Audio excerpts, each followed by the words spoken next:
Social మీడియాలో AP ముఖ్యమంత్రి YS Jaganmohan Reddy ఆయన కుటుంబ సభ్యుల్ని నోటికొచ్చినట్లు దూషించే మరో టీడీపీ సానుభూతిపరుడిని ఏపీ సిఐడి అరెస్టు చేసింది.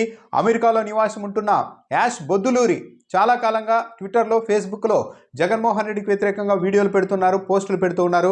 జగన్మోహన్ రెడ్డిని నోటికొచ్చినట్టు తిట్టడంతో పాటు అరే ఒరే అనడంతో పాటు జగన్మోహన్ రెడ్డి సతీమణితో పాటు వారి కుటుంబంలోని పిల్లల్ని కూడా, జగన్మోహన్ రెడ్డికి సంబంధించిన కుమార్తెలపైన కూడా అనేక విమర్శలు, దూషణలు చేస్తూ వచ్చారు యాష్ బొద్దులూరి. ఈయన అమెరికాలో సాఫ్ట్వేర్ ఉద్యోగం చేస్తూ ఉన్నారు. అక్కడే భార్య పిల్లలతో నివాసం ఉంటూ ఉన్నారు. అయితే తన తల్లికి అనారోగ్యంగా ఉండడంతో తల్లిని చూసేందుకు ఆయన ఇండియా వచ్చారు. శంషాబాద్ ఎయిర్పోర్ట్లో దిగారు. అప్పటికే యాష్ బొద్దులూరి వస్తున్న విషయం తెలుసుకున్న ఏపీ సిఐడి అధికారులు ఎయిర్పోర్ట్ వద్దే మాట వేశారు. యాష్ బయటికి రాగానే అదుపులోనికి తీసుకున్నారు. అతనిపైన లుకౌట్ నోటీస్ కూడా ఉన్నట్లు ఏపీ సిఐడి పోలీసులు చెబుతూ ఉన్నారు.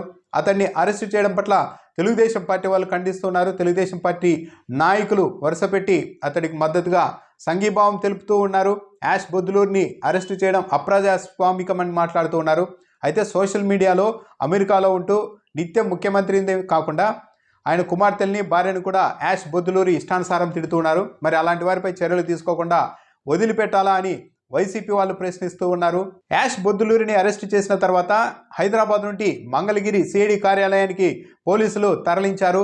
ఎన్ఆర్ఐ, టీడీపీ సానుభూతిపరుడైన ఎన్ఆర్ఐ కోమటి జయరాం కూడా యాష్ అరెస్టును ఖండించారు.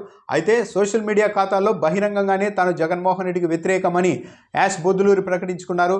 సోషల్ మీడియా ఖాతాల్లో ఆయన పరిచయం చూస్తే తాను బతకడానికి ఏం చేస్తూ ఉంటాను అన్నదానికి I hunt corrupted criminal minded political prostitutes like YS Jaganmohan Reddy అంటూ ఆయన రాసుకున్నారు. తాను బతకడానికి ఈ పని చేస్తూ ఉంటాను. I hunt corrupted criminal minded political prostitutes like YS Jaganmohan Reddy అంటూ బహిరంగంగానే యాష్ బొద్దులూరి రాసుకున్నారు. ఇప్పుడు సిఐడి పోలీసులు అయితే అరెస్టు చేశారు.